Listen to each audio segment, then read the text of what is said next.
Hi everyone, Janice Trusky here. This is going to be a quick video, relatively speaking, on how to go about beginning a still life drawing.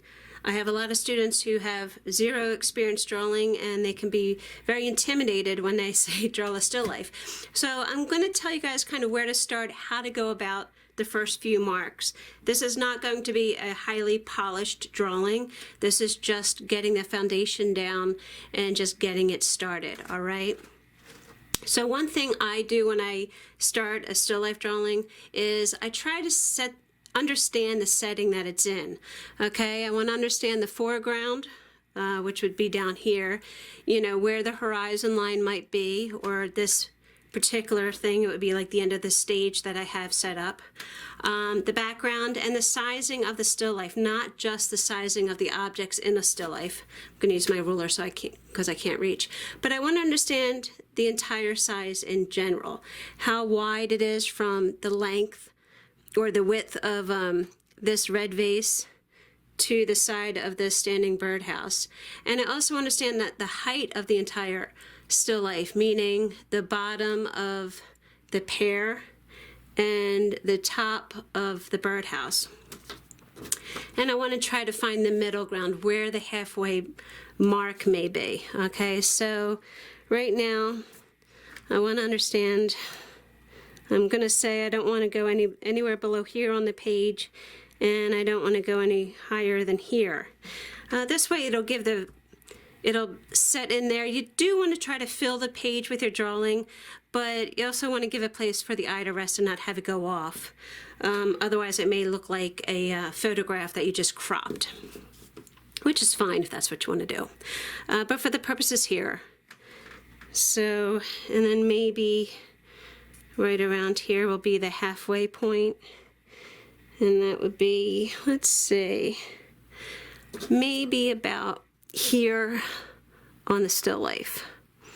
Okay, now there's a trick that a lot of artists use, and you can use the tip of your pencil and bring your thumb down, and you can measure the size of the pear, and then once you have that set, then you can kind of put it against other areas and other objects of the drawing to understand the heights and the widths of the objects that are in front of you. Okay, so let's see here. Maybe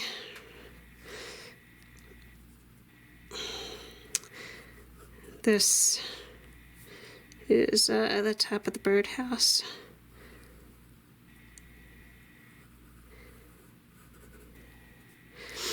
And we'll go to the side there a little bit.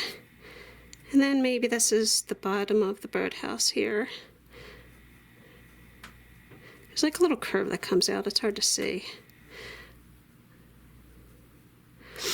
And then I'll kind of go back maybe about here.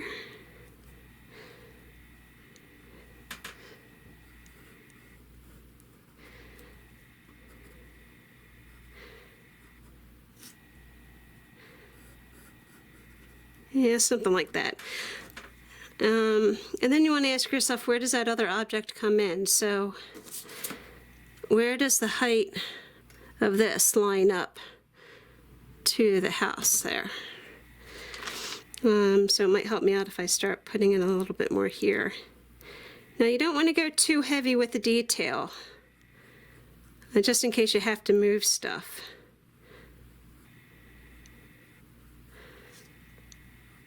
But you kind of want to block it in.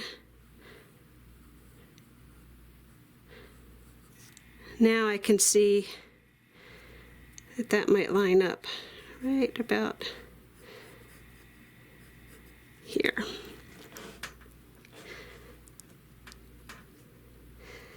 And maybe the base of that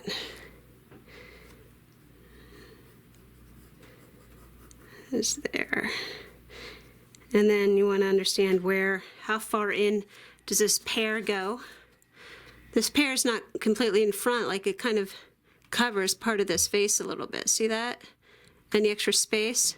So if you can understand the width of the pear, You know, if you can understand the width of the pear, then you can kind of bring it over. And it's almost as if it's a little bit longer than a pear. Pear's width is the base. And what I mean by that is, say the width of the pear is here. Actually, probably about close to the same, actually.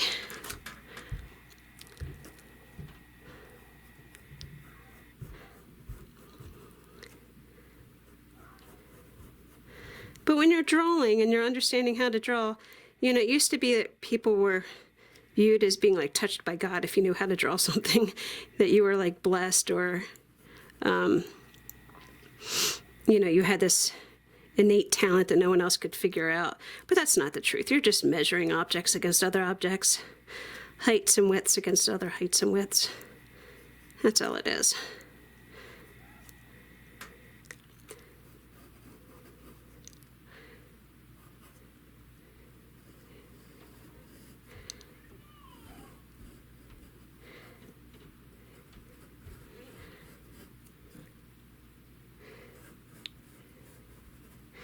Okay, so now we kind of got that in a little loose. My hand's a little, you know, shaky, bouncy, that's okay. You can always tighten it up later. And let's say I want the base to kind of come in there.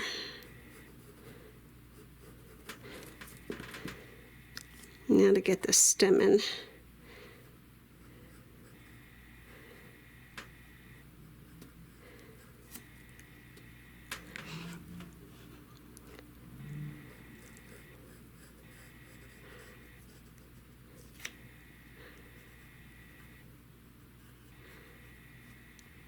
And remember, when you're putting in these types of bases, you want it to go into the base. You want that post to go into the base, not on top.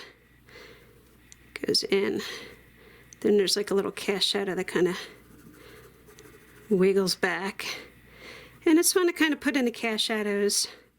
And remember, some shadows are lighter in some areas and darker in other areas. Shadows have lighter areas in them and darker areas in them, just like highlights have lighter areas. It's not just black and white and gray. There's tons of middle values there. I'd say that's kind of just putting in loose.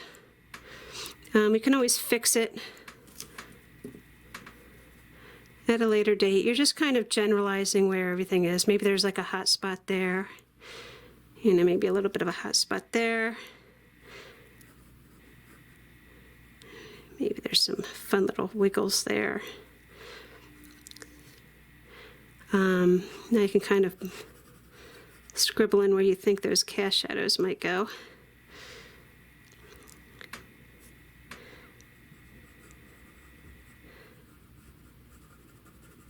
Now there's like a darker shadow here, but this whole side is in shadow also.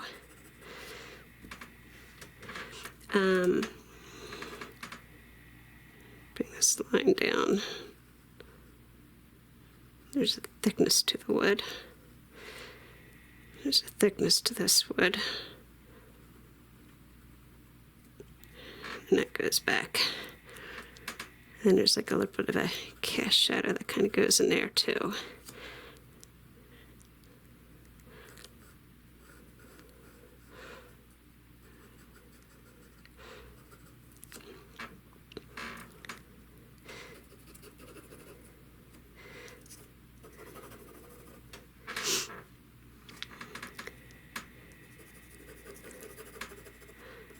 Now I'm just doing this real loose, real quick. I'm not over-analyzing anything at this point.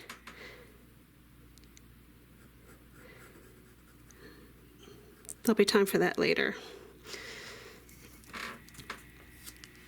All right, so now you kind of understand how to measure the objects off of each other, how to center it in a page.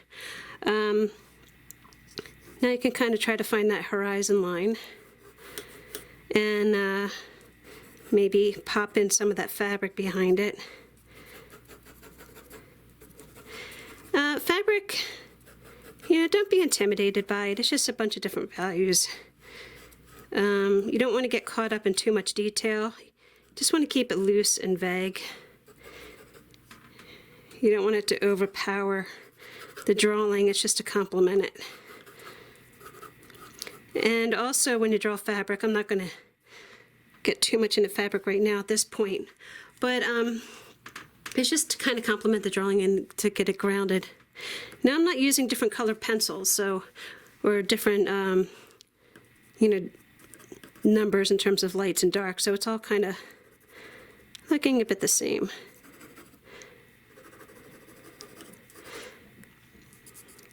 There's like a big shadow back there from the house. And then you can kind of go back and say, okay, you know, that's causing a little tension, so we can kind of get rid of that. And we can lighten it up. Sometimes you can kind of dab with this and lighten what you have instead of erasing it totally. Now this is a quick, loose sketch. It's just to show you how to line up objects and get it on the page, like I said. But it should be enough to get you started. And we can do other demos where we tighten things up and we spend more time really shading and making it more refined. All right, there we go.